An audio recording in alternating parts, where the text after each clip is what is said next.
ॐ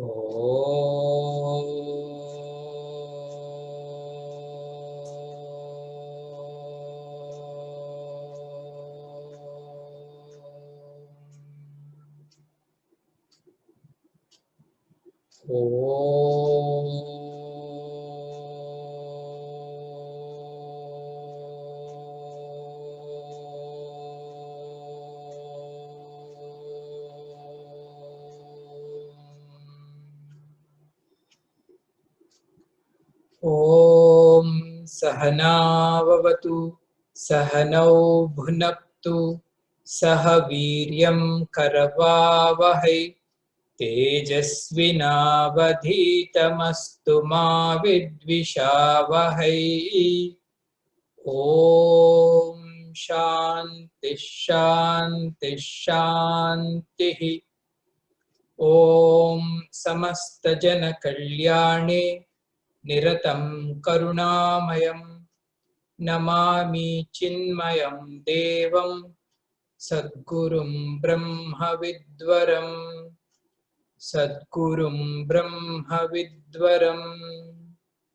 वसुदेवसुतं देवं कंसचानूरमर्दनं देवकी परमानन्दं कृष्णं वन्दे जगद्गुरुं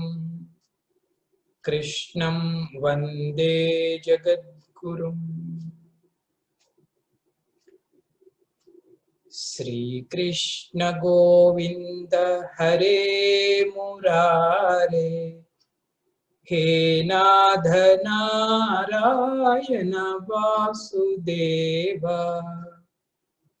श्रीकृष्ण गोविंद हरे मुरारे हे नाथ नारायण वासुदेव। श्रीकृष्ण गोविंद हरे मुरारे हे नाथ नारायण वासुदेव। श्रीकृष्ण गोविंद हरे मुरारे हे नाथ नारायण वासुदेव। हे नाथ नारायण वासुदेव। हे नाथ नारायण वासुदेव। हे नाथ नारायण वासुदेव। श्रीकृष्ण गोविंद हरे मुरारे हे नाथ नारायण वासुदेव। हे नाथ नारायण वासुदेव। श्री कृष्णचंद्र भगवान की जय। ओम ओम पार्थाय प्रतिबोधितां भगवता नारायणेन स्वयं व्यासेन ग्रथितां पुराणमुनिना मध्ये महाभारतम् अद्वैतामृतवर्षिणीं भगवतीम् अष्टादशाध्यायिनीम् अम्ब त्वामनुसन्दधामि भगवद्गीते भवद्वेषिणीम्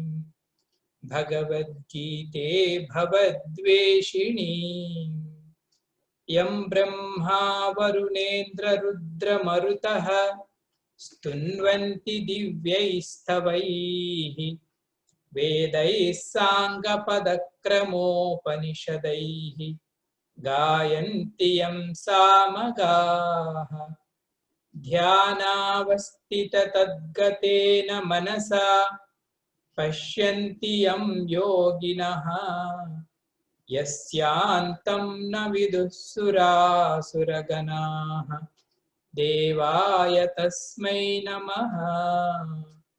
देवाय तस्मै नमः। हरि ओम। 9th chapter 22nd from 22nd। together. Ananyāscintayanto māṁ ye janāః paryupāsate teshāṁ nityābhiyuktānāṁ yogakshemam vahāmyaham yepyanyadevata bhaktāः yajante śraddhayanvitaः tepi māmeva kaunteya yajantya vidhipurvakam aham hi sarvayajñānām bhokta ca prabhureva ca natu māmabhijananti tattvena taccavanti te yanti devavrata devan pitrun yanti pitruvratah bhutani yanti bhutejyah yanti madhyajinopi mam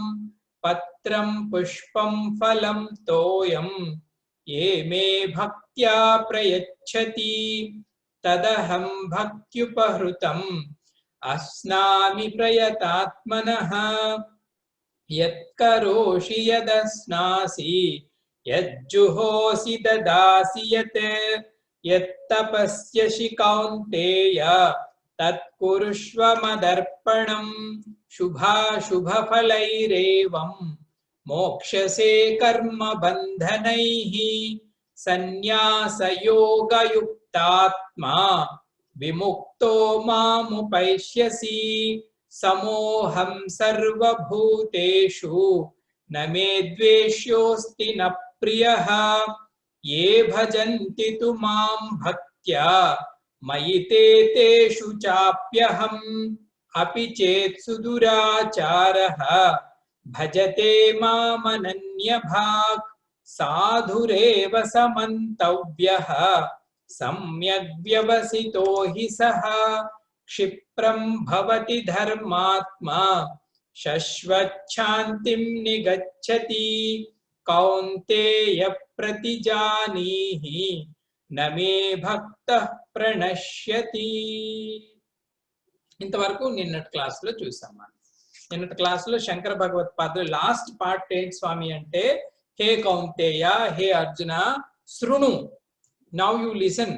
ఏంటి స్వామీజీ, ఏం వినాలి, ఏం వినాలి భగవాన్ అంటే, శృణు మద్భక్తి మాహాత్మ్యం, నా భక్తి మాహాత్మ్యాన్ని చెప్పబోతున్నాను, శృణు, నువ్వు విను అని చెప్పి స్వామి స్టార్ట్ చేశారు. ఎక్కడి నుంచి అండి? అపిచేత్ సుదురాచార, సుదురాచారుడు అయినప్పటికీ కూడా భజతే మాం అనన్య భావం, నన్ను కాని వేరే దిక్కు లేదు అని ఎవరైనా సరే శరణు పొందితే ఆయన ఏమని గుర్తించాలంట?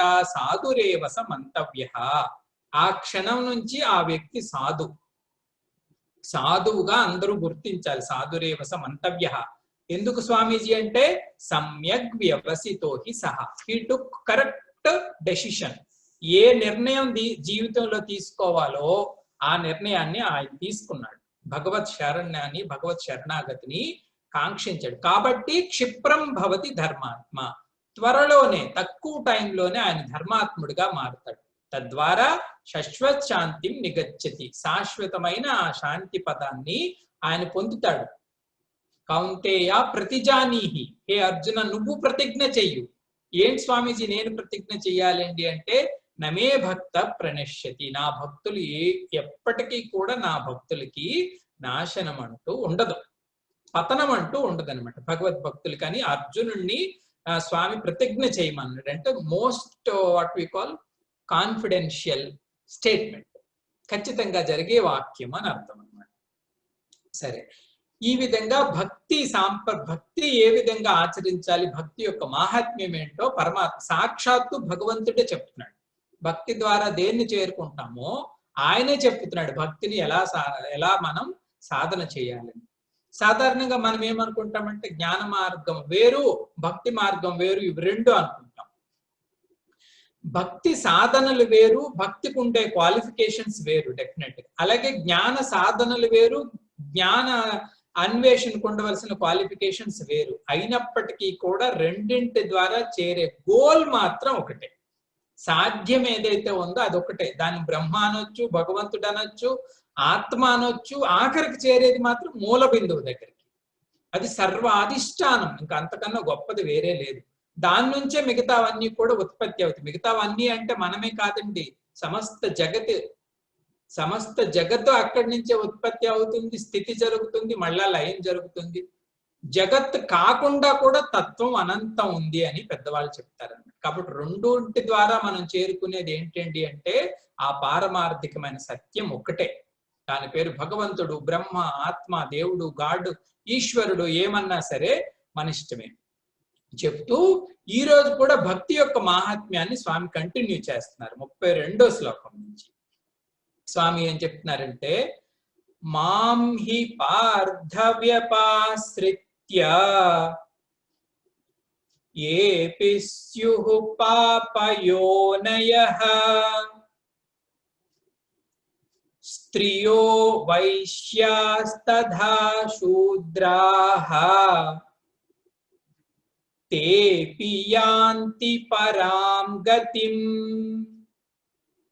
మాం హి పార్థ వ్యపాశ్రిత్య ఏపి స్యుః పాపయోనయః స్త్రియో వైశ్యాస్తథా శూద్రాః తేపి యాంతి పరాం గతిం. హే పార్థ, హే అర్జున. పార్థుడికి ఆ పేరు ఎలా వచ్చింది అంటే పృథు యొక్క తనయుడు. కుంతీదేవికి ఇంకొక పేరు పృథు. హే పార్థ, మాం హి వ్యపాశ్రిత్య యః. యః అంటే ఎవరైనా సరే, మాం అంటే భగవంతుడిని, వ్యపాశ్రిత్య అంటే శరణు పొందుతారు, రెఫ్యూజ్ తీసుకుంటారు. నా యందు ఎవరైతే రెఫ్యూజ్ తీసుకుంటారో, నా యందు ఎవరైతే శరణాగతి పొంది ఉంటారో, యః ఎవరైనా సరే. ఇది ఫస్ట్ లైన్ చూడండి. మాం హి పార్థ వ్యపాశ్రిత్య యః. ఎవరైతే నాలో శరణాగతి తీసుకుంటారో, రిజల్ట్ ఏంటి స్వామిజీ అంటే లాస్ట్ వాక్యంలో స్వామి దాని రిజల్ట్ ఇచ్చారు. యాంతి పరాం గతిం. యాంతి అంటే దే విల్ రీచ్, వాళ్ళు చేరుతారు అని అర్థం. ఎక్కడికి? పరాం గతిం. ఆ పరాగతి ఏదైతే ఉందో, పరమ పదం ఏదైతే ఉందో, ఆ పరమ పదాన్ని డెఫినెట్ గా చేరుతారు. ఇక్కడ స్టార్ట్ అయ్యారు అంటే ఎక్కడ స్టార్ట్ అయ్యారు? భగవత్ శరణాగతి దగ్గర స్టార్ట్ అయితే ఎక్కడ ఎండ్ అవుతారు స్వామీజీ అండి అంటే డెఫినెట్లీ దే రీచ్ పరాం గతి, యాంతి పరాం గతి. ఇది మెయిన్ లైన్. ఎవరు స్వామీజీ అంటే భగవంతుడు ఏం చెప్తున్నాడంటే, మాం హి పార్థ వ్యపాశ్రిత్య ఏపి స్యుః. ఏ అంటే ఎవరైనా సరే, ఈవెన్ దో యః పాపయోనయః. పాపయోనయః అంటే వారి యొక్క ఆరిజనే పాపం అవ్వచ్చు కాక. యోని అంటే కారణం, ఎక్కడి నుంచి వచ్చామో దాని పేరు యోని, కారణం. పాపయోనయః అంటే ఎవరు? వారి యొక్క ఆరిజనే పాపం అయి ఉండొచ్చు కాక. అటువంటి వాళ్ళు అయినప్పటికీ కూడా ఏపి స్యుః పాపయోనయః అయినప్పటికీ కూడా దే కెన్ రీచ్ పరాం గతి. ఇంకా స్త్రియో వైశ్యాః తథా శూద్రాః.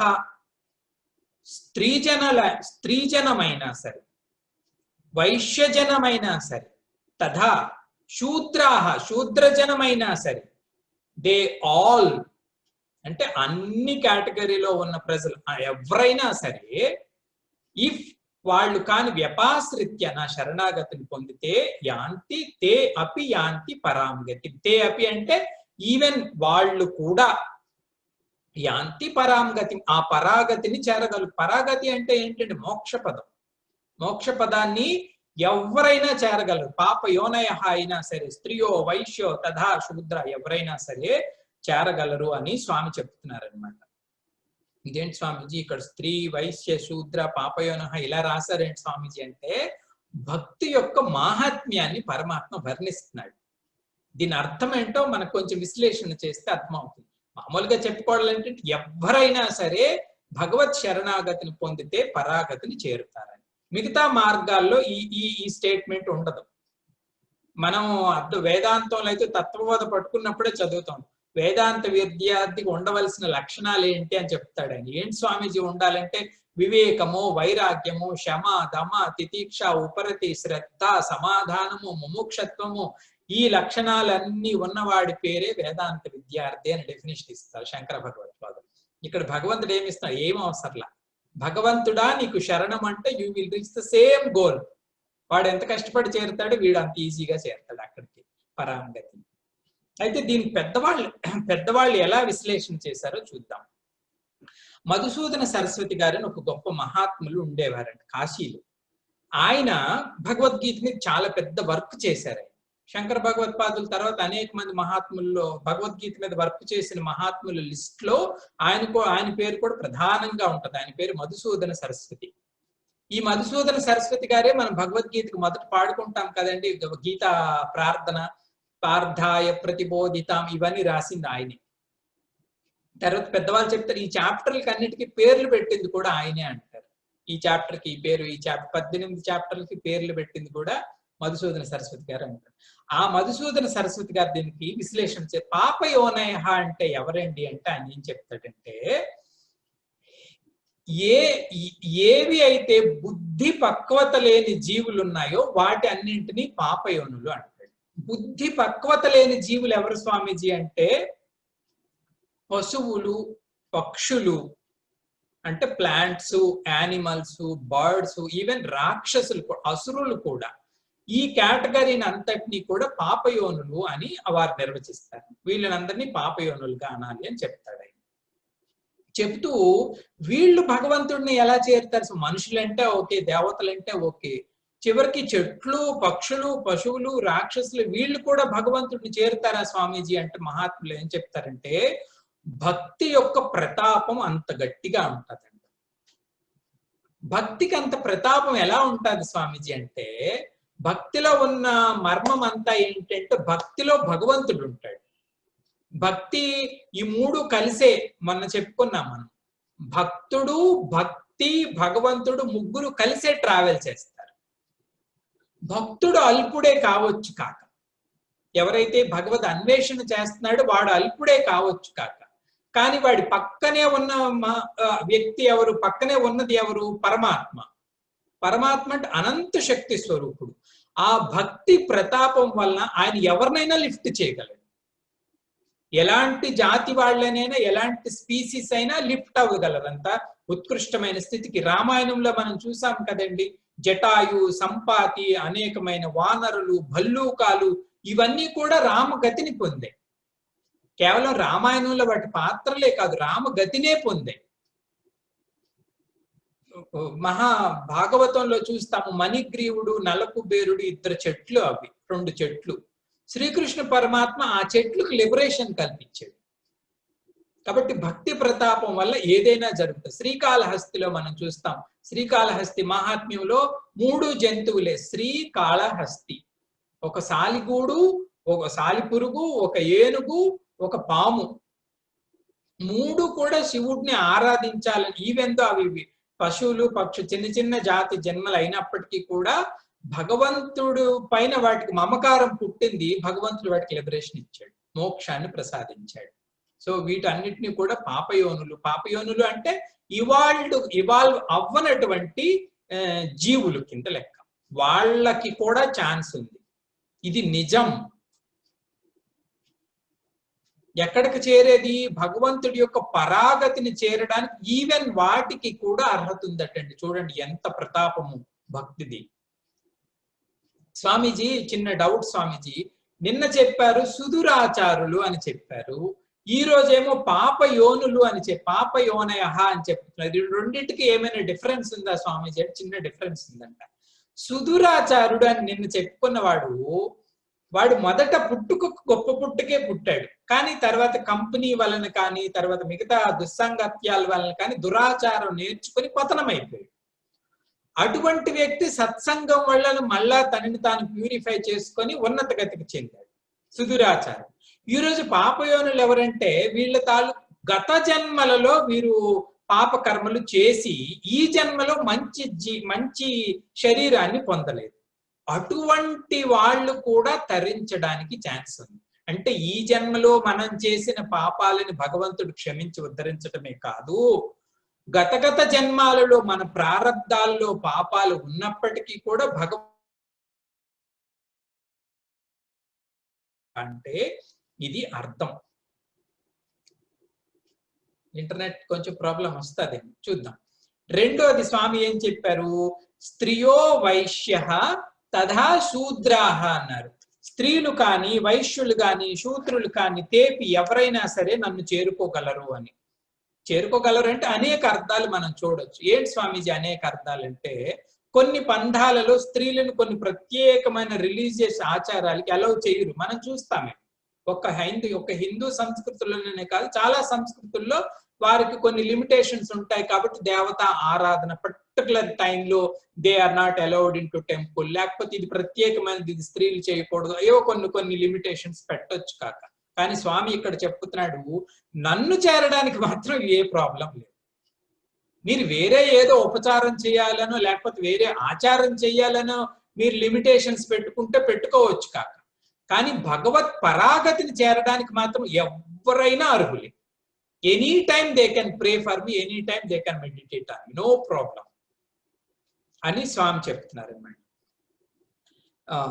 అయితే ఎవరైనా కొంతమంది అనుకోవచ్చు కక్క, స్త్రీలు వైశ్యులు శూద్రులు పాపయోనులుగా అనుకుంటున్నారేమో అండి అంటే అది కాదట, అది రాంగ్ కామెంటరీగా చెప్తారు. ఎప్పుడైనా మనం విన్నప్పుడు ఎవరైనా సరే స్త్రియో వైశ్య పాపయోనులైనటువంటి స్త్రీలు వైశ్యులు శూద్రులను కూడా భగవంతుడు ఎలా చేశాడంటే ఇక్కడ అది మీనింగ్ కాదు.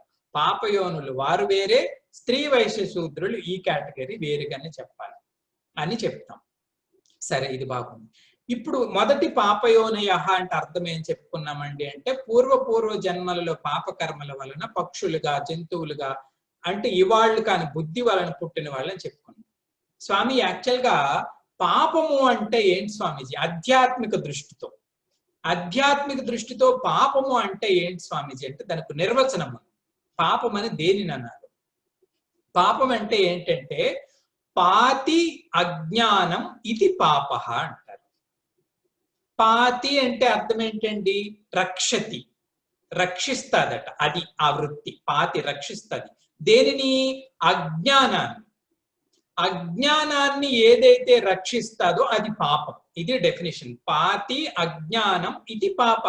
పాతి అంటే రక్షతి అజ్ఞానం ఇది పాప. అజ్ఞానాన్ని రక్షించేది పాపం. అంటే అర్థం ఏంటంటే, ఏ వృత్తి అయితే నన్ను జ్ఞానాన్ని తెలుసుకోకుండా అడ్డుతుందో ఆ వృత్తి అంతా పాపం కిందే లెక్క. అది ఏ వృత్తి అయినా కావచ్చు కాక, ఒక్కొక్క ఇండివిజువల్ కి ఒక్కొక్కటి ఉండొచ్చు. ఆ వృత్తి వలన ఆయన భగవంతుడి వైపు చూడలేకపోతున్నాడు. చూడండి ఇది ఎంత ప్రాక్టికల్. పర్టికులర్ గా ఆ వృత్తి వలన భగవంతుడి వైపు ఆయన మనస్సు వెళ్లకుండా ఆ వృత్తి అడ్డుతుంది. ఏదో ఒక్కొక్క ఇండివిజువల్ కి ఒక్కొక్కటి ఉంటాయి, అదే పాపం. మా స్వామీజీ సింపుల్ గా డెఫినేషన్ ఇచ్చారు, సరదాగా నవ్వుకోవడానికి కూడా బాగుంటుంది. మా క్లాస్ చెప్పిన స్వామి ఆచార్యజీ ఆయన ఏమన్నారంటే, అయ్యో మీరు ఎక్కడికో వెళ్ళి పాపం ఏది అని ఎతకవసరం లేదు. ఎవరైనా క్లాస్ లో పడుకున్నారనుకోండి, ఎవరైనా క్లాస్ లో పడుకుంటే ఏమవుతుందండి, ఆ పడుకున్న టైం అంతా ఆ నిద్ర జ్ఞానం సంపాదించడానికి అడ్డుతుంది కదా, అది పాపమే అంటారు. ఎందుకంటే it is obstructing the process of knowledge. ఈ ప్రాసెస్ ఆఫ్ నాలెడ్జ్ అది అడ్డేస్తుంది, సో ఇట్ ఈస్ సిన్, అది పాపం. ఏదైనా జ్ఞాన అన్వేషణకి, భగవత్ అన్వేషణకి అడ్డుకుంటుందో దాన్ని అంతటినీ కూడా పాపంగానే చూడొచ్చు. ఇందాక చెప్పుకున్నటువంటి పశువులు, పక్షులు, వనస్పతులు, వీటన్నిటిలో ఉన్నది ఇదే ప్రాబ్లం. ఏంటి స్వామీజీ ప్రాబ్లం అంటే, వాటికి బుద్ధి లేదు, భగవంతుడిని తెలుసుకోవాల్సిన ఫ్యాకల్టీ లేదు, కాబట్టి వాటికి ఆ ఛాన్స్ లేదు. అయినప్పటికీ కూడా స్వామి ఏం చెప్తున్నాడంటే, by luck, by chance, by సత్సంగం, బై భక్తి మాహాత్మ్యం, అవి ఎటువంటి ఈ భక్తి వాసన చిన్న పిసర వాటిలో పడినా ఐ లిఫ్ట్ దెమ్, నేను వాటికి హెల్ప్ చేస్తాను. తర్వాత పదం స్త్రియో వైశ్యో శూద్ర అని పదాలను భగవంతుడు ఎందుకు ఉపయోగించాడు స్వామీజీ అంటే, గురుదేవులు దానికి బ్యూటిఫుల్ గా కామెంటరీ రాస్తారు. ఇక్కడ స్త్రీలు, వైశ్యులు, శూద్రులు అంటే జాతి పరంగా కాదు. భగవద్గీతలో ఎక్కడ కూడా జాతి, ఇంకొక చాప్టర్ లో కూడా నేను క్రియేట్ చేశాను చాతుర్వర్ణ్యం మయా సృష్టివా అని భగవంతుడు అన్నప్పటికీ కూడా దాని పక్కన స్వామి ఏమి చేరుస్తారంటే గుణ కర్మ విభాగసు అంట. వారి వారి యొక్క గుణాలను బట్టి వారు వారు చేస్తున్న కర్మలను బట్టి వాళ్ళని ఈ 4 కేటగిరీలుగా మనం చూడాలి. సత్వగుణం ఎవరిలో ఉన్నా ఆయన బ్రాహ్మణుడే. రజోగుణం సత్వం కలిసిన రజోగుణంలో ఎవరిలో ఉన్నా ఆయన క్షత్రియుడే. అంటే అడ్మినిస్ట్రేటివ్ టెక్నిక్స్ ఉన్నవాడు, అడ్మినిస్ట్రేటివ్ గా ఆలోచించేవాడు, వాళ్ళందరూ క్షత్రియులే. మనం అన్నా కాదన్నా వాళ్ళు లీడర్సే అవుతారు ఎక్కడ పుట్టని, ఎందుకంటే వాడి టెండెన్సీ అంతే. కాబట్టి కమర్షియల్ గా ఎప్పుడు కమర్షియల్ గా హౌ టు జనరేట్ మనీ, సంపదను సృష్టించడం ఎలాగో తెలిసిన వాళ్ళు they will be Vaishyas, they will be wealthy always. ఎవరికైతే సర్వీస్ సేవ చేయాలనే ఉద్దేశం ఉన్న వాళ్ళు ఒక్కొక్క టెండెన్సీని బట్టే మన తాలూకా కలర్, వర్ణము అంటే కలర్ అని అర్థం. సో ఈ గురుదేవ్ ఇక్కడ చిన్న బ్యూటిఫుల్ గా డెఫినేషన్ చెప్తారు. స్త్రీలు వైశ్యులు శూద్రులు ఎందుకు స్వామి మెన్షన్ చేశారండి అంటే, మామూలుగా మనం చూసామనుకోండి, స్త్రీల యొక్క సహజమైన స్వభావం ఎలా ఉంటుంది స్వామీజీ అంటే, స్త్రీలు జనరల్ గా ఎమోషన్ డామినేటెడ్ పర్సనాలిటీ, భావుకత ఎక్కువగా స్త్రీలలో ఉంటుంది. పురుషులలో అంత భావుకత ఉండదు, సహజంగా ఉండదు. అంత వేగంగా సెన్సిటివ్ గా రెస్పాండ్ అవటం కానీ, కొంచెం వేగంగా రియాక్ట్ అవటం కానీ పురుషుల్లో కనిపించదు. స్త్రీల్లో మాత్రం ఆ స్వభావము, ఆమెకి అది అవసరం అంటారు పెద్దవాళ్ళు. ఎందుకంటే అంత సహనము, అటువంటి టెండర్ వాల్యూస్ లేకపోతే she cannot run the show. పురుషుడిని అయ్యా నువ్వు నవమోసాలు బిడ్డను మోసి పెంచగలవంటే వాడి వల్లే కాదు. వాడికి అంత సహనము ఉండదు, ఆ ఫీలింగ్స్ ఉండవు. స్త్రీ వల్లనే అవుతాయి. భగవంతుడు ఇక్కడ ఏం చెప్తున్నాడు అంటే, ఈ ఎమోషనల్ మైండ్ ఏదైతే ఉందో అది భక్తి సాధనకి చాలా అవసరం. ఎందుకంటే భగవంతుడిని భక్తి మార్గంలో పట్టుకునేది ప్రేమ ద్వారా. ప్రేమ అనేది ఒక భావం, ఒక బుద్ధిలో వృత్తి కాదు. జాగ్రత్తగా చూడాలి. విచారణ, వివేకము అనేది బుద్ధి యొక్క ఫ్యాకల్టీ. అందుకే వివేకవంతులందరూ జ్ఞాన మార్గంలో వెళ్తారు, భావుకత ఉన్న వాళ్ళందరూ కూడా భక్తి మార్గంలో వెళ్తారు. భావం ద్వారా భక్తి అలవాటు పడుతుంది, వివేకం ద్వారా జ్ఞానం.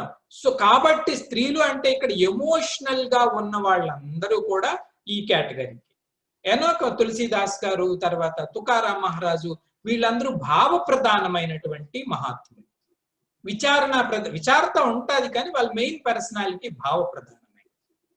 సో అదన్ వైశ్య అంటే కమర్షియల్ గా ధనాన్ని సంపాదించే వృత్తి ఉన్నవాళ్ళు, లేదంటే ఈవెన్ కొంచెం డల్మిటెడ్ గా అంటే జ్ఞాన మార్గానికి పనికిరారేరు అనుకున్న వాళ్ళు కూడా భగవంతుడు అందరికీ వెల్కమ్ చెప్తున్నాడు. స్త్రీయో వైశ్య శూద్రుడు భగవంతుడు ఇక్కడ ఎలిమినేట్ చేయట్లేదు ఎవరిని, అందరినీ అకామిడేట్ చేస్తున్నాడు.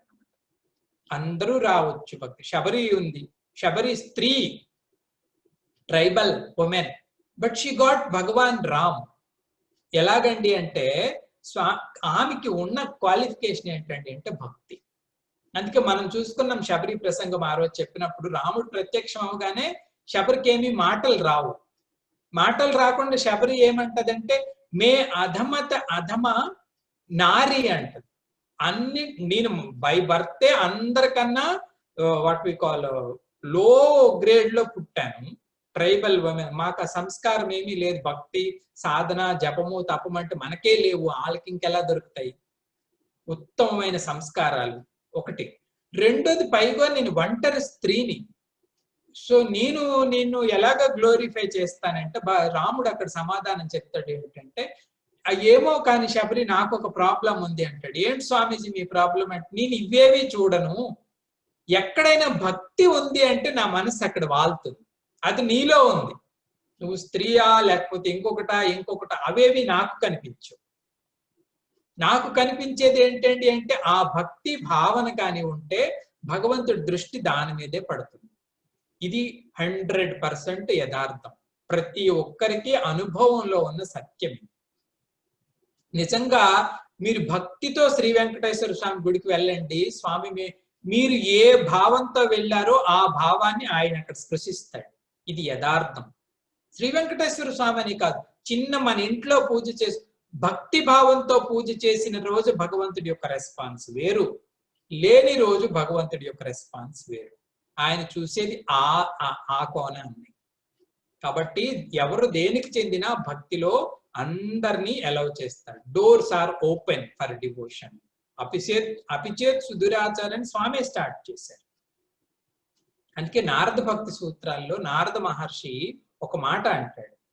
ఏంటి స్వామీజీ అంటే అది అంటే అన్యస్మాత్ సౌలభ్యం భక్తౌ అంటాడు. భక్తిలో ఉన్న ఒక స్పెషల్ క్వాలిటీ ఏంటండి అంటే అన్యస్మాత్ సౌలభ్యం.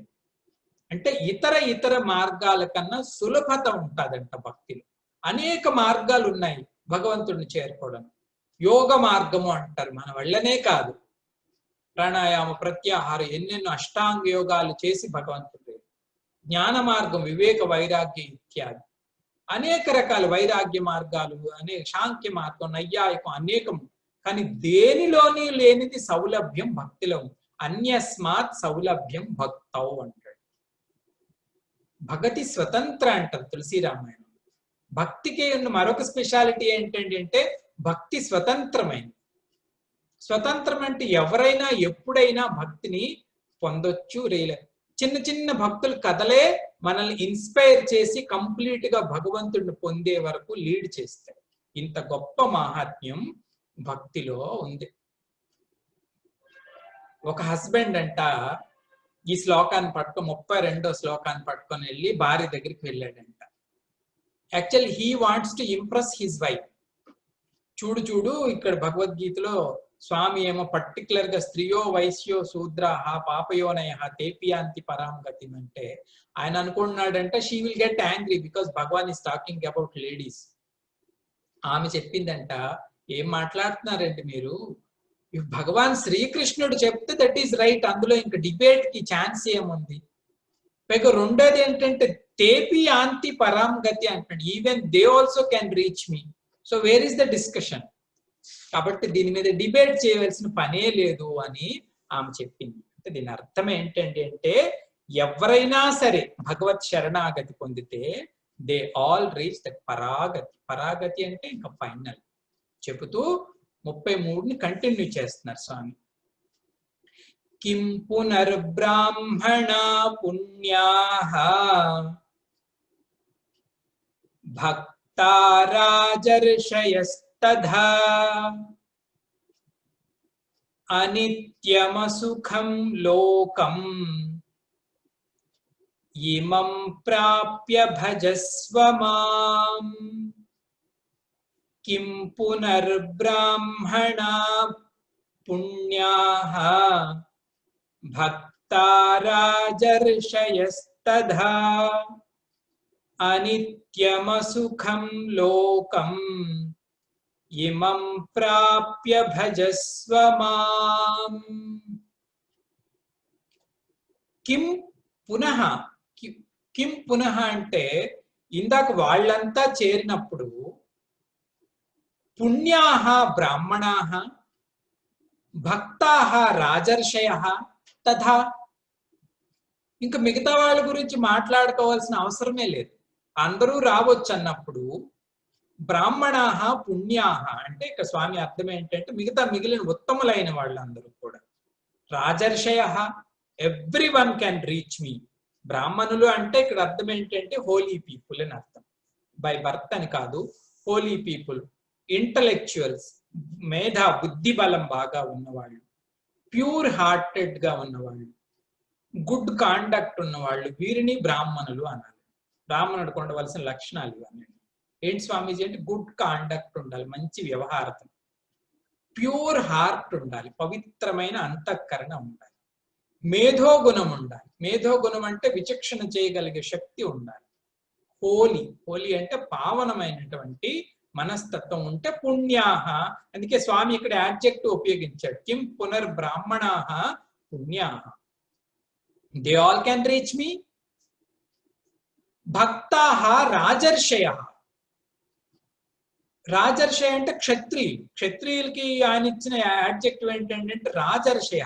రాజర్షయ అంటే శంకర భగవత్పాదులు ఏం చెప్తారంటే రాజానాంచ ఋషయశ్చ అంటే ఆయన రాజు ప్లస్ ఋషి, అటువంటి వాళ్ళని రాజర్షయ అంటారు.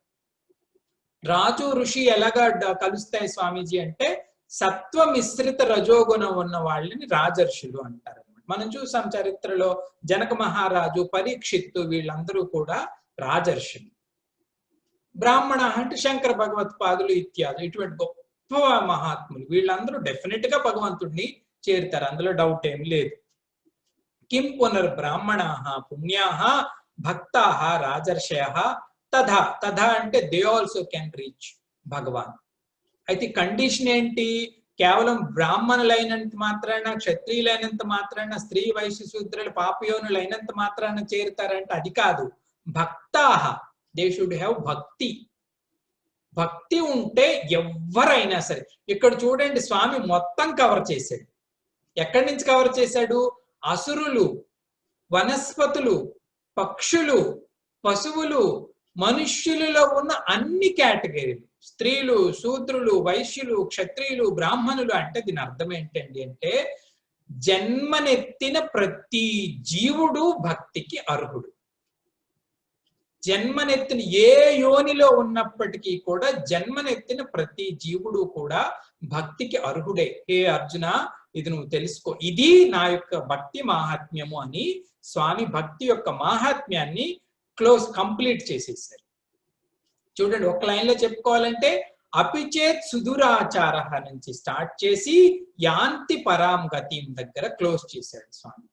అంటే పాపాతి పాపమైనటువంటి వ్యవహారం మనం కలిగినప్పటికీ కూడా వీ కెన్ రీచ్ హైయెస్ట్ పెడస్టియల్ పరాం గతి. ఇది భక్తి యొక్క మహాత్మ్యం. ఇంతకన్నా మహత్తు అయినది ఇంకొకటి ఏముంటదండి? ఇంతకన్నా మహత్తు అయినది ఇంకొకటి లేదు. కాబట్టి ఏం చేయాలి? భజస్వ మాం.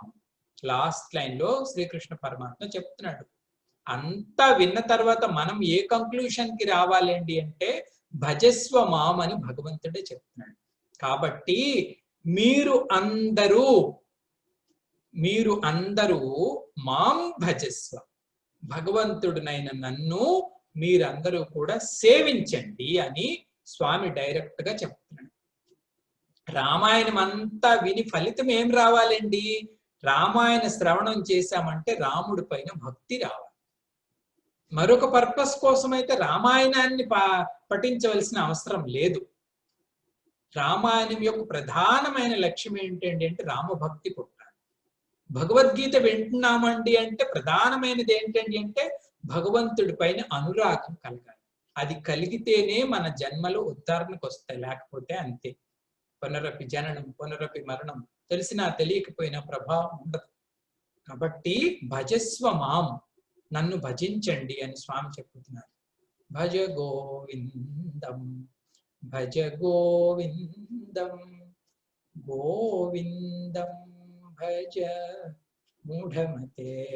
శంకర భగవత్పాదులు అంటే, హే మూఢమతి, హే మూఢమతి, హే భజ గోవిందం గోవిందం గోవిందం, గోవిందుడిని భజించాలి అని అర్థం చెబుతూ స్వామి ఎంత అందంగా చెప్తారండి ఇక్కడ.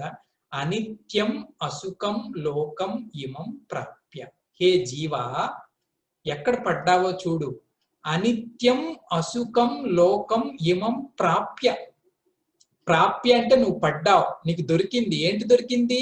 అనిత్యమైనది అసుఖమైనది లోకం. దీన్ని పట్టుకొని నువ్వు వేలపడతావేంటి? భజస్వ మాం. ఎంత మంచి యాడ్జెక్టివ్ ఇచ్చారో చూడు, ఎంత మంచి బోధ ఇది. Beautiful teaching. అనిత్యం అసుఖం లోకం ఇమం ప్రాప్య భజస్వ మాం. ఇందులో పడిపోయావు, ఇందులో ఏం లేదు. అసారం, జగత్ అసారం.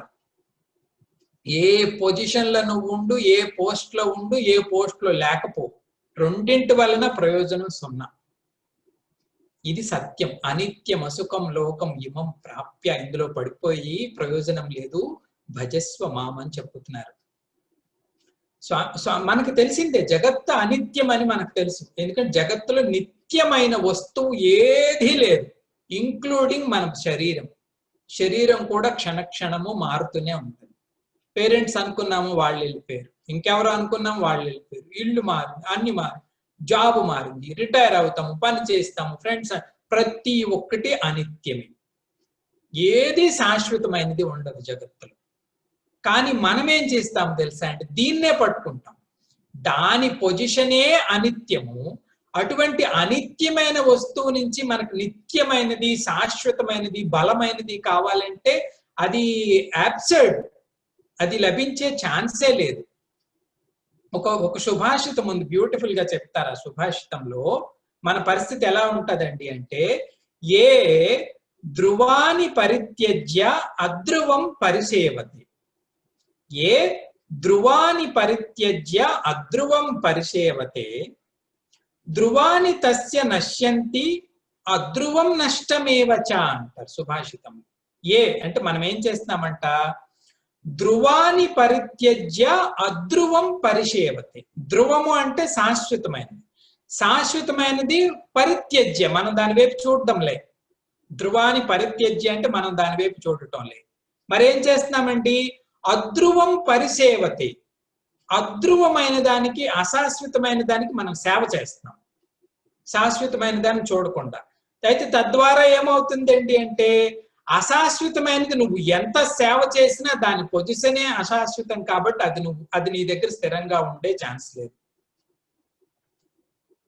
ధ్రువాని తస్య నశ్యంతి.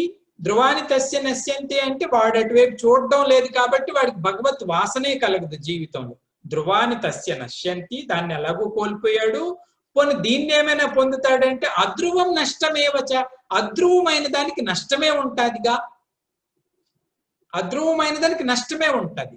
కాబట్టి మన పరిస్థితి ఎలా ఉంటుంది, అయ్యో ఇంత మంచిది ఇంత గొప్పది అని మనం పాకులాడుతున్న జగత్తు నుంచి మనం రాబట్టేది ఏమీ ఉండదు. ఎందుకంటే దాని స్వభావం నష్టమే కాబట్టి మొత్తం నష్టమైపోతుంది.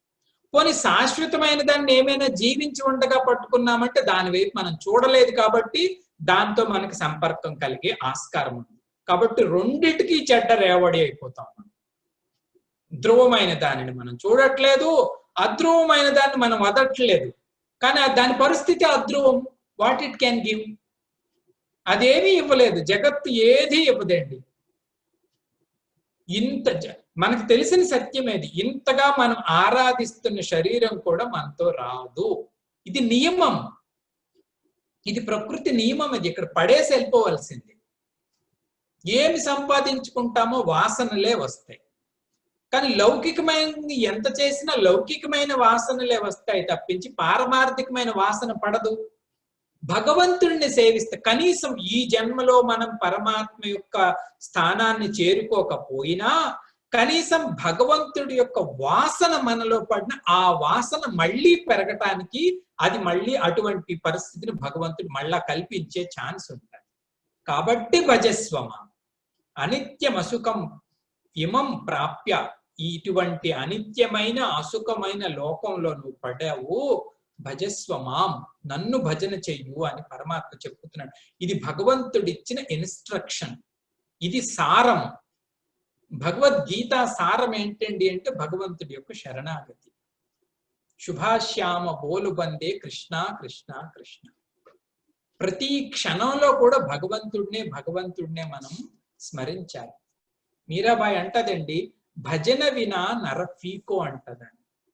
భజన వినా నరఫీకో అంటే భగవంతుడిని కాని భజన చేయకపోతే, అంటే భగవంతుడిని కాని సేవించకపోతే, నరఫీకో అంటే అర్థం ఏంటండి అంటే పిండేసిన జీవితం, డ్రై అయిపోయిన లైఫ్ లాంటిదండి. నరఫీకో అంటే సారరహితమైన జీవము అంటాడు.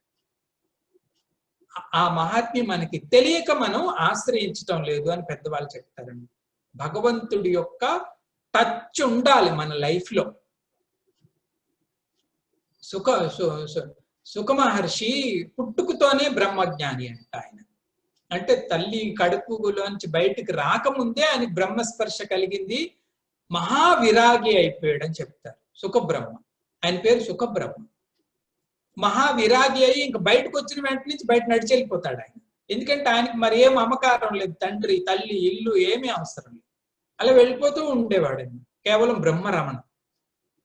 తండ్రి గారికి వాత్సల్యం, వ్యాస భగవానుడికి కొడుకు పుట్టాడు, పైగా మహాత్ముడు పుట్టాడు, మనలాంటి వాడు కాదుగా, మహాత్ముడు పుట్టాడని వాత్సల్యంతో ఈయన పరుగు పెడతాడు, పుత్ర పుత్ర పుత్ర పుత్ర అని పరుగు పెడితే ఆయన వెళ్ళిపోతాడు నాన్న అని కూడా ఆయన కనిపించాడు. అంటే రెండోది కనిపించట్లేదని, బ్రహ్మ ఒక్కటే కనిపిస్తుంది. కనిపించినప్పుడు ఏం చేయటమా వీడికి అర్థం కాకుండా నాన్నగారు ఏం చేస్తారంటే 4 స్టూడెంట్స్ ని పెట్టి భాగవతంలోని 10 శ్లోకాలు చదివిపిస్తాడు ఆయనకు విన్నట్టు. 10 శ్లోకాలు చదివినప్పుడు ఆగుతాడు ఆ కుర్రోడు. ఎవరు? సుఖబ్రహ్మ. ఆగి ఏంటి ఈ రుచి నాకు తెలియదే అంటాడు. సాధారణంగా ఏమనుకుంటారంటే బ్రహ్మజ్ఞానికి తెలియని రుచి ఉండదు అనుకుంటారు. లోకంలో ఉన్న అన్ని రుచుల కన్నా అది గొప్పది కాబట్టి అన్ని పేలవంగా కనిపిస్తాయి బ్రహ్మజ్ఞాని. ఎప్పుడైతే కృష్ణ స్తుతి వినిపించిందో శృకబ్రహ్మ ఇది అంటాడు, అరే ఈ రుచి నాకు తెలియదు, ఇంత బాగుంది ఏంటిది అని అంటే, అప్పుడు అలా నాన్నగారు పట్టుకుని దీని పేరు కృష్ణ భక్తి అంటారా? భక్త అంటే ఏంటి కూర్చోబెట్టి భాగవతాన్ని అంతటినీ చెప్తాడనమాట. అప్పుడు సుఖబ్రహ్మ అప్పుడు అనుకుంటాడనమాట. దీనికి ఏదో మంచి వాక్యం కూడా ఉంది. ఏమంటారంటే, భగవంతుడి మీద రతి కలగకపోతే, భగవంతుడి మీద ప్రేమ కలగకపోతే ఈవెన్ బ్రహ్మానందాన్నైనా పూర్తిగా అనుభవించలేము అని చెప్తారన్నమాట. భగవత్ స్పృహ ఉండాలి. అటువంటిది భజస్వమ, భజన వినా నరఫీకో అంటారు. కాబట్టి ప్రతిరోజు మనకి ఇది సాధన. భగవద్గీత వింటున్నాము, భగవద్గీత యొక్క సారం ఏంటండి అంటే, భగవంతుడిని మనం ప్రతిరోజు సాధనగా పెట్టుకోవాలి. ప్రతిరోజు మంచి కీర్తన వినండి, ప్రతిరోజు మంచి స్తుతి విందాం. ఏది పరమార్థిక, ఏది మనల్ని లౌకికమైన వృత్తి కాకుండా భగవత్ వైపు నడిపిస్తుందో ఆ వృత్తిని ప్రోత్సహించే దానిని మనం ప్రతిరోజు ఓ విష్ణు సహస్రనామం మనం చదువుకున్నా విన్నా, భగవత్ కీర్తనలు తప్పనిసరిగా భక్తి సాధన చెయ్యాలండి. లేదు అంటే నో వన్ కెన్ ప్రొటెక్ట్, మన అంతఃకరణని ఎవ్వరూ ప్రొటెక్ట్ చేయలేరు భగవంతుడి యొక్క భక్తి తప్ప. ఆ భక్తి వచ్చినప్పుడు మాత్రం మిగతా సుగుణాలన్నీ దాని చుట్టూ వస్తాయి. Bhakti plus guru is equal to guru bhakti, bhakti plus శాస్త్రము ఈజ్ ఈక్వల్ టు శాస్త్ర భక్తి, భక్తి ప్లస్ ఆత్మ ఈజ్ ఈక్వల్ టు ఆత్మ భక్తి. భక్తి వినా నరఫీకో అంటే ఇదే. భక్తి లేనిదే ఎవరిని గౌరవించం. భక్తి ప్లస్ అమ్మ ఈజ్ ఈక్వల్ టు మాతృభక్తి, భక్తి ప్లస్ నాన్న ఈజ్ ఈక్వల్ టు పితృభక్తి. కాబట్టి ఉత్తి అమ్మ ఉత్తి నాన్నని ఏం చూస్తామండి మనం? ఇక్కడ కూడా భగవంతుడి పైన భక్తి మనం ప్రతిరోజు ఆయన ఇన్వోక్ చేసుకోవాలి మన మనస్సులో. మీ మార్గాలు మన ఛానల్లో అది ఎలా జనరేట్ అవుతుందో మనమే చూసుకోవాలి. భజస్వమాం. శంకర భగవత్పాదులు ఆఖరిగా దీనికి లైన్ రాస్తారు. ఏంటి స్వామీజీ అంటే, పురుషార్థ సాధనం దుర్లభం మనుష్యత్వం లబ్ధ్వా భజస్వ సేవస్వ మాం. ఇది పురుషార్థ సాధనం. ఏంటండి పురుషార్థ సాధనం? మనుష్యత్వం. మనుష్యత్వంలోనే పురుషార్థ సాధనం పురుషార్థ సాధనం దుర్లభం. దుర్లభం, ఎంతో కష్టతరమైనది. అటువంటి మనుష్యత్వం లబ్ధ్వా, మనుష్యత్వాన్ని పొందిన తరువాత నువ్వు చేయవలసింది ఏంటి? భజస్వ సేవస్వ మాం. భగవంతుడికి సేవ చేయాలి. భగవంతుడికి సేవ అంటే అందులో కీర్తన, స్తుతి, చర్చ అన్నీ కూడా సేవే. పూజ, తీర్థయాత్ర, భగవత్ ప్రేమ, భగవత్ ఆవేశం, ఇదంతా కూడా భగవంతుడి యొక్క సేవ. తరించాలి, భగవంతుడికి గులాం గులాం గులాంగా ఉండాలి. ఆయన పాదాల పైన రతి కలగాలి, ఆయన కథ పైన ఇష్టం పెరగాలి. భగవత్ కథ పైన ఒక పువ్వు మీదకి తుమ్మది ఎలా వెళ్తుందో భగవత్ కథా శ్రవణానికి అంత తహతహలాడాలి. అంతఃకరణ మనల్ని భగవంతుడు లేకపోతే నేను నీ దగ్గర ఉండను అని అల్లరి చెయ్యాలి. ఆయన తీసుకొస్తేనే నేను ఉంటా, లేకపోతే అనీజీ. అలాగ మన అంతఃకరణని భగవంతుడి వైపు నడిపించాలి. భజస్వమాం. పురుషార్థ సాధనం దుర్లభం మనుష్యత్వం లబ్ధ్వా భజస్వ సేవస్వమాం అని భగవంతుడు ఈ శ్లోకంతో కంక్లూడ్ చేయడం జరిగింది. అయితే లాస్ట్ వెర్స్ ఒకటి ఉంది. ఇప్పుడు స్టూడెంట్ భగవంతుడిని అడుగుతున్నాడు, హే స్వామి భజస్వమాం అన్నావు, బాగుంది.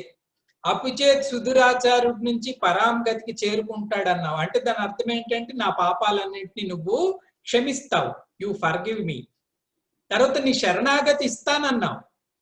శరణాగతి అందరికీ ఇస్తానని ఇప్పుడే చెప్పు. మీరు ఏ కేటగిరీకి చెందినా నాకు ప్రాబ్లం లేదు, you can come to me, I'm ready చెప్పావు కదా. How to do this bhajan, భజస్వ మాం అన్నావు కదా, ఎలా స్వామి చెయ్యాలి? ఏ విధంగా భగవంతుడిని మనం చేరుకోగలుగుతాము? దానికి సమాధానం 34. ఇది చాలా బ్యూటిఫుల్ అయిన ఉత్కృష్టమైన శ్లోకంగా ఇలాంటి శ్లోకమే మళ్ళీ 18వ అధ్యాయంలో కూడా స్వామి ఇలాగే చెప్పి కంక్లూడ్ చేస్తాడు. ఈ శ్లోకం ఏంటండి, జాగ్రత్తగా సైంటిఫిక్ గా స్వామి చెప్తాడు భగవంతుడి యొక్క భక్తిని ఎలా డెవలప్ చేసుకోవాలి. మన్మనా భవ మద్భక్తః మద్యాజీ మాం నమస్కురు మామే వైష్యసి యుక్తవ్యం ఆత్మానం మత్పరాయణః మన్మనా భవ మద్భక్తః మద్యాజీ మాం నమస్కురు మామే వైష్యసి యుక్తవ్యం ఆత్మానం మత్పరాయణః. స్వామి చెప్పారు. మీ దగ్గర పెన్ను పేపర్ ఉంటే మాత్రం రాసుకోండి ఒక్కొక్క లైన్. ఏంటిది ఈ సాధన టిప్స్ ప్రొసీజర్ ఎలాగని. ఫస్ట్ ఏంటండి అంటే మన్మనా భవ, ఒకటి మన్మనా భవ. 2 మద్భక్తః, సెకండ్ మద్భక్తః. 3rd మద్యాజీ, థర్డ్ వన్. 4th వన్ మాం నమస్కురు. ఇదంతా స్వామి యూడు అని చెప్తున్నారు. మాం నమస్కురు అంటే యూడు నమస్కార్ టు మీ, మాం నమస్కురు. 4th one. 5th వన్ మత్పరాయణః, 5 కదండి. మన్మనా భవ మద్భక్తః మద్యాజీ మాం నమస్కురు మత్పరాయణః. So 6th is the result. ఫలితం 6వది. ఏంటి స్వామీజీ 6వది? మామే వైష్యసి, మాం ఏవ ఐష్యసి. ఈ 5 ఫాలో అయిన వాళ్ళు నన్నే చేరుకుంటారు. మాం ఏవ, భగవంతుడిని మాత్రమే వాళ్ళు చేరుకుంటారని అర్థం. మాం ఏవ ఐష్యసి, ఇది సాధన. వీటి మామూలుగా వాక్య అర్థం చూస్తే మన్మనా భవ అంటారు. భవ అంటే యు బికమ్. చూడండి, మనము చిరంజీవి భవ అంటాం. చిరంజీవి భవ అంటే అరే నువ్వు చిరంజీవిగా ఉండు అని అర్థం. ఇక్కడ స్వామి ఏమంటున్నాడు? మన్మనా భవ. మన్మనా భవ అంటే నా మనస్సు కలవాడివి నీవుక.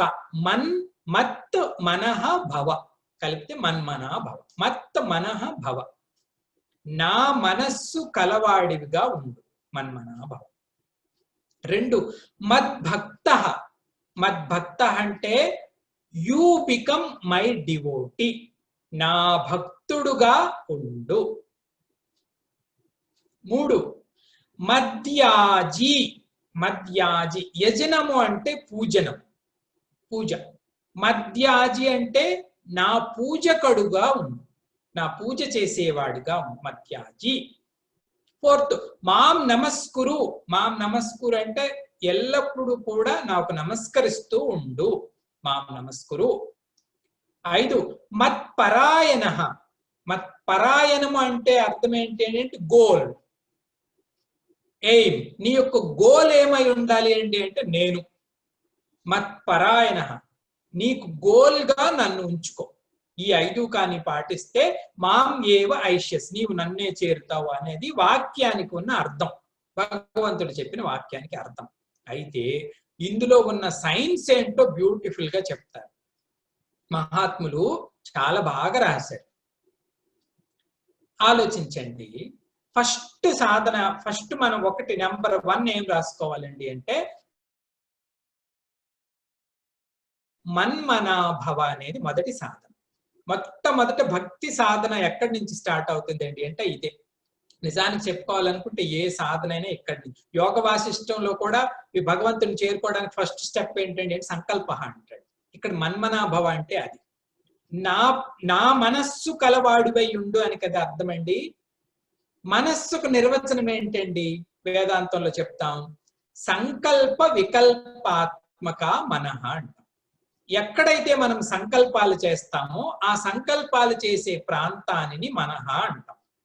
సంకల్పాలు మనలో ఒక దగ్గర చేస్తాం, దాని పేరు మనస్సు. సంకల్ప వికల్పాత్మక. మన్మనాభవ అంటే అర్థం ఏంటండి అంటే మనం ఒక సంకల్పం చెయ్యాలంట. ఫస్ట్ భగవంతుడిని చేరాలి, భగవంతుడు నాకు కావాలి, ఇదంతా ప్రొసీజర్ లో ఉన్నప్పటికీ కూడా journey starts with this first step. ఆ ఫస్ట్ స్టెప్ ఏంటండి అంటే మనం ఒక సంకల్పాన్ని పూనాలి, ఒక రెజల్యూషన్ తీసుకోవాలి. ఏం రెజల్యూషన్ అండి అంటే I am going to get Bhagwan, నేను భగవత్ ప్రాప్తిని పొంది తీరుతాను. ఇది సంకల్పం. సంకల్పం లేనిదే జర్నీ స్టార్ట్ అవ్వదు కదండి. ఇది సహజంగా ఉండే లక్ష్మణ్మనాభవ అంటే మొదటి స్టెప్. ఇది ఫస్ట్ మనం భక్తి సాధనలో తీసుకోవాలి. రెండోది మద్భక్త అన్నారు. భక్తి అంటే ఏంటి స్వామీజీ అంటే సంకల్పం కన్నా ఉత్కృష్టమైనది ప్రేమ. భక్తికి నిర్వచనమే పెద్దవాళ్ళు చెప్తారు ఏంటండి అంటే పరమ ప్రేమ స్వరూప భక్తి అంటారు. భక్తి యొక్క స్వరూపం ఏంటండి అంటే పరమ ప్రేమ. కాబట్టి నువ్వు సంకల్పం తీసుకొని అక్కడ ఆపేసావు అంటే జర్నీ స్టార్ట్ అవ్వట్లేదు. Until unless we should love, until unless we love Bhagwan we cannot get Bhagwan. కాబట్టి then we should love Bhagwan. ఇది సెకండ్ స్టెప్.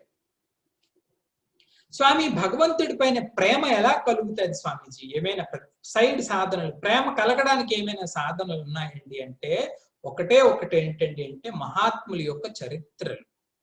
నిన్న చెప్పుకున్నాము, మహాత్ముల యొక్క చరిత్రలు కానీ చదివితే దే విల్ టేక్ టువర్డ్స్ భగవాన్. ఎందుకంటే వాళ్ళు ఆల్రెడీ జర్నీ చేసి ఉన్నారు కాబట్టి ఆ మార్గంలో, తద్వారా మనకి ప్రేమ కలుగుతుంది. సత్సంగం, గురూపసక్తి, వీటన్నింటి ద్వారా ఏ సాధన అయినా సరే పొందవలసింది ఏంటండి అంటే మద్భక్త, భగవంతుడి పైన ప్రేమను సంపాదించాలి. రెండు అంటే దీని అర్థం ఏంటండి అంటే మన యొక్క లవ్ ఇన్వెస్ట్మెంట్ అక్కడక్కడ పెట్టకూడదు. తేజోమయానంద్ గారు చాలా బ్యూటిఫుల్ గా చెప్పేవారు.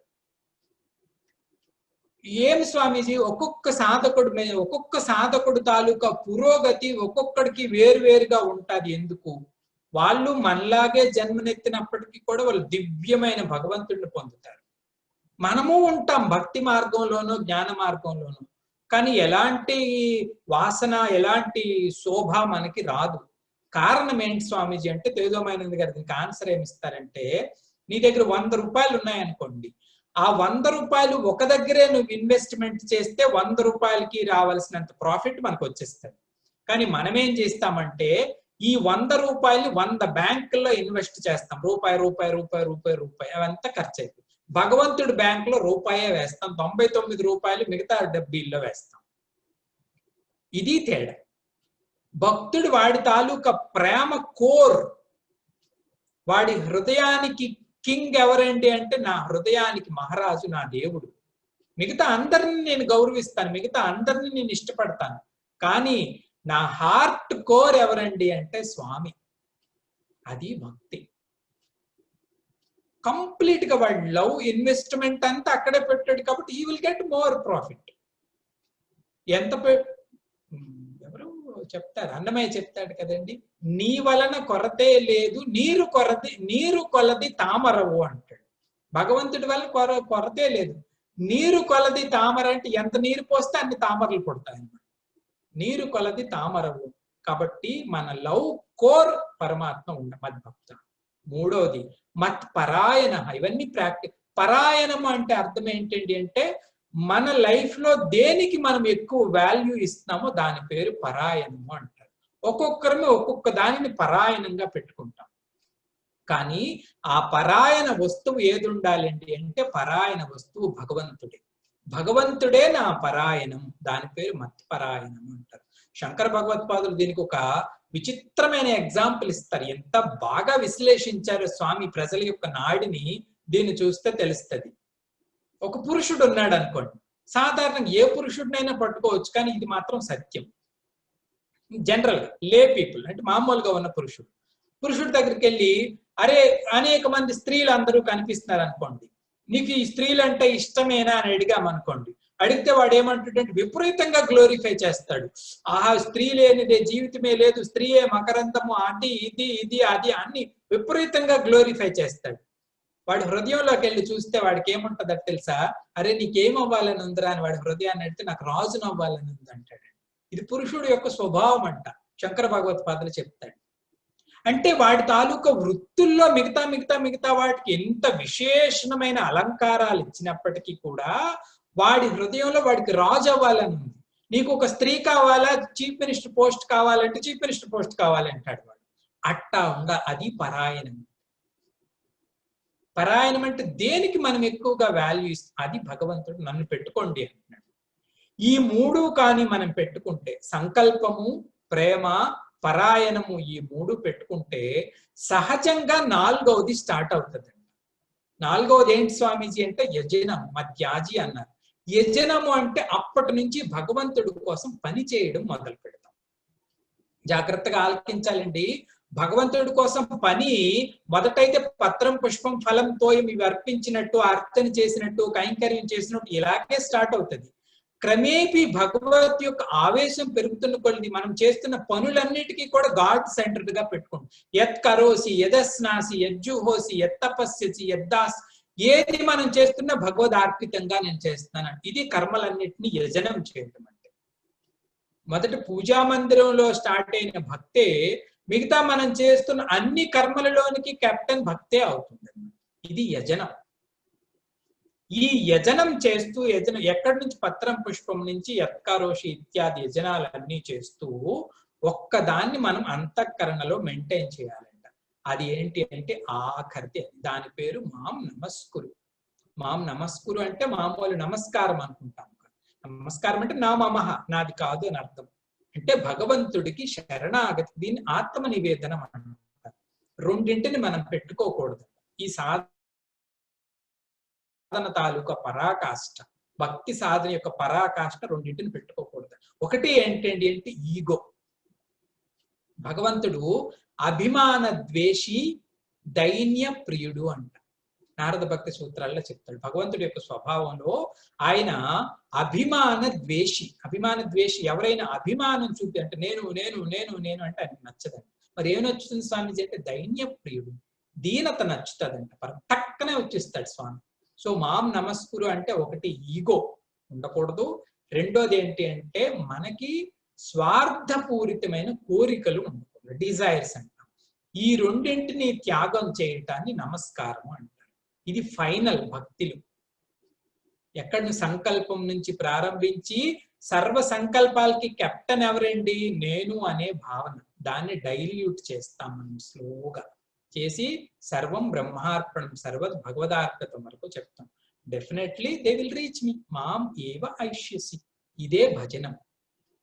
భజస్వ మాం అంటే ఎలా ప్రారంభం అవ్వాలి, ఎలా ఎండ్ అవ్వాలి స్వామీజీ అంటే సంకల్పం నుంచి భగవత్ ప్రేమ, భగవత్ పరాయణం, భగవత్ యజనం, భగవత్ ఆత్మ నివేదనం. ఆత్మ నివేదనం అంటే ఇంక మనల్ని మనం భగవంతుడికి శరణాగతి సమర్పిస్తే ఆ జీవుడు నన్నే చేరుతాడు అని పరమాత్మ చెప్పడం జరిగింది. ఈ విధంగా నన్ను చేరుకుంటారు. గురుజీ ఇంకా బ్యూటిఫుల్ గా చెప్తారు. ఇది సీక్రెట్ ఆఫ్ సక్సెస్ అంటారు. దేన్నైనా మనం పొందాలి అంటే ఈ 5 పాటించాలి. ఈవెన్ నిద్రకి కూడా అంటారు. పడుకోవాలి అనుకోండి, ఆ ప్రాసెస్ ఎక్కడ స్టార్ట్ అవుతుందో తెలుసా అండి? సంకల్పం నుంచి స్టార్ట్ అవుతుంది. నేను పడుకోవాలి అంటాం సంకల్పం. ఐ లవ్ టు అంటే వృత్తి పెరుగుతుంది. తర్వాత ఏంటంటే ఐ హ్యావ్ టు లవ్. ఆ తర్వాత ఇంకా పడుకోకుండా నేను ఉండలేను అంటాం, పరాయణం. దెన్ మధ్యాజి, పడుకోవడానికి కావాల్సిన. దెన్ నివేదనం అంటే నిద్రకు మనల్ని మనం సమర్పించుకుంటాం కదండి. నిద్రలో ఉండే మజా ఇదే. నిద్రలో జీవుడు ఉండడు. నేను ఉన్నాను, నిద్ర ఉన్నానంటే దాని పేరు నిద్ర కాదు కదండి. నేను డిసపియర్ అయిపోయాను, ఆయన ఉంటేనే దాని పేరే నిద్ర. అక్కడికి చేరుతాం. నిద్రలో కూడా ఈ 5 స్టెప్స్ ఉంటాయి. భగవద్ దీంట్లో కూడా, భగవత్ కైంకర్యంలో ఇవే సీక్రెట్. భగవంతుడిని భజస్వ మాం అంటే ఈ పద్ధతిగా మనం చేయాలి. మా స్వామీజీ చెప్పేవారు, ఇది భగవద్గీతకి మిడిల్ వెర్స్ అనేవారు. ఎలా స్వామీజీ ఇది మధ్యమైన శ్లోకం అంటే, భగవద్గీతలో 18 అధ్యాయాలు ఉన్నాయి. 18లో మధ్యది ఏంటండి అంటే 9th లో లాస్ట్ శ్లోకం ఆటోమేటిక్ గా భగవద్గీతకి మధ్యస్థ శ్లోకము అంటారు. అంటే ఎందుకంటే అంటే దీనిని అంత కంటతా పెట్టి మనం దాచుకోవాలి అని అర్థం. దీనిని మనం ప్రాక్టికల్ గా మనలో మనం గుర్తుంచుకోవాలి. ఈ విధంగా 9వ అధ్యాయాన్ని మనం కంప్లీట్ చేసుకున్నాం. ఫస్ట్ శ్లోకం చదవదాం. ఎందుకంటే ఇది మనం ఆచారంగా చెప్తారు పెద్దవాళ్ళు. అంటే ఈ రోజుతో ఇది అయిపోలా, మళ్ళీ ఒకటి నుంచి స్టార్ట్ చేయాలి. గురుదేవ్ స్టార్ట్ చేసిన సాంప్రదాయం ఇది. శ్రీ భగవానువాచ ఇదం తు తే గుహ్యతమం ప్రవక్ష్యామ్యనసూయవే జ్ఞానం విజ్ఞాన సహితం యజ్ఞాత్వా మోక్ష్యసే శుభాత్. ఓం తత్సత్. ఇది శ్రీమద్భగవద్గీతాసు ఉపనిషత్సు బ్రహ్మ విద్యాయాం योगशास्त्रे श्रीकृष्णार्जुन संवादे राजविद्या राजगुह्ययोगो नाम नवमोऽध्यायः. हरिः ओम्. ओम नमो भगवते वासुदेवाय. ओम नमो भगवते वासुदेवाय. ओम नमो भगवते वासुदेवाय. ओम नमो भगवते वासुदेवाय. ओम नमो भगवते वासुदेवाय. ओम नमो भगवते वासुदेवाय. ओम नमो भगवते वासुदेवाय. ओम नमो भगवते वासुदेवाय. ओम नमो भगवते वासुदेवाय. सर्वं श्रीकृष्णार्पणमस्तु. ओम पूर्णमदः पूर्णमिदं पूर्णात् पूर्णमुदच्यते पूर्णस्य पूर्णमादाय पूर्णमेवावशिष्यते. ओम शांति शांति शांतिः. हरिः ओम. श्री गुरुभ्यो नमः. हरिः ओम.